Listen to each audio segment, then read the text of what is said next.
এই বৃষ্টিময় ওয়েদারে গরম গরম থাই স্যুপ, আর সেটা যদি হয় নিজেরই গাছের থাই পাতা দিয়ে। আর থাই স্যুপ আমার বরাবরই পছন্দ, সেজন্য আমি আমার ছাদ বাগানে থাই গাছ লাগিয়ে নিয়েছি।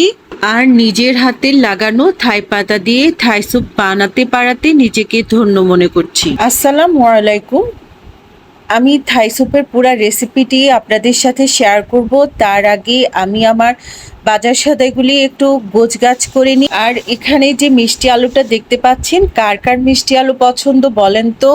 আর এই যে এখন আমরা সিজন, আপনাদের ভাইয়া বাজার করে আসতে তার ব্যাগে আমরা, জাম্বুরা, লটকন এইসব দেশি ফল কিন্তু তার বাজারের ব্যাগে থাকবে। তো আমিও পছন্দ করি যে ফরমালিন মুক্ত কিছু তো পাচ্ছি। তো বাজারগুলি গোছগাছ করে আজকে আমার রান্নাও কমপ্লিট করে নিলাম। আজকে আপনাদের সাথে আর রান্না বান্না শেয়ার করছি না, যেহেতু বললাম যে থাই স্যুপ করব, সেটার রেসিপিটাই আজকে আপনাদের সাথে শেয়ার করব। তো রান্নাও কমপ্লিট, আমাদের খাওয়াও কমপ্লিট। এখন রান্নাঘর পুরা ক্লিন করে আমি চলে গেলাম আমার ছাদ বাগানে। ওই যে বললাম থাই স্যুপ করব।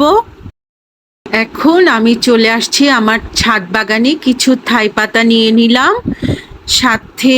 এই যে দেখেন সারা দিন ধরে বৃষ্টি হচ্ছে, আর আমার লেবু গাছটা দেখেন মাশাল্লাহ থোকায় থোকায় লেবু ধরেছে। তো আমি চিন্তা করলাম যে থাই স্যুপের সাথে একটু লেবু পাতাও দিব, যদিও কখনো দিই নাই, আজকে ফার্স্ট ট্রাই করব, কেমন হবে বলেন তো। তো যারা এতক্ষণ আমার ভিডিও দেখছেন, লাইক দিতে ভুলে গেছেন, একটা লাইক করে দিবেন। আমি এখন থাই পাতা, লেবু পাতা সব নিয়ে আমার কিচেনে চলে আসছি। এখন আমি থাই স্যুপের জন্য চিকেন, চিংড়ি মাছ আর থাই পাতা কেটে নিচ্ছি। আর থাই পাতার যে গোড়ার অংশটা আছে সেটা আমি রেখে দিয়েছি। আমি এখন সেটা একটা ছুরির সাহায্যে ভালো করে থেতো করে নিলাম। এখন আমি সব মিশ্রণ একটা পাতিলে ঢেলে নিলাম। তারপর 3টা ডিমের হলুদ অংশ দিব, সাদা অংশ যাতে কোনোভাবেই স্যুপের মধ্যে না যায়। স্যুপের মধ্যে যদি ডিমের সাদা অংশটা যায়, স্যুপটা হয়ে যাবে কর্ন স্যুপ।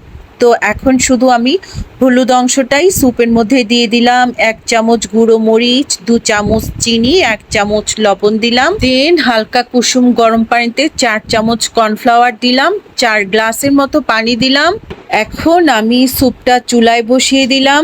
কিন্তু ব্যাপার হচ্ছে আমি কিছু কিছু জিনিস দিতে ভুলে গেছি, যেমন হচ্ছে এখন স্যুপের সাথে 2 টেবিল চামচ সয়া সস, 4 টেবিল চামচ টমেটো সস, 1 চামচ লবণ, 2 চামচ চিনি দিব, রাউন্ড শেপ করে কাটা আদা দিব, আর সেই যে লেবু পাতা নিয়েছিলাম লেবু পাতাটা দিয়ে দিব।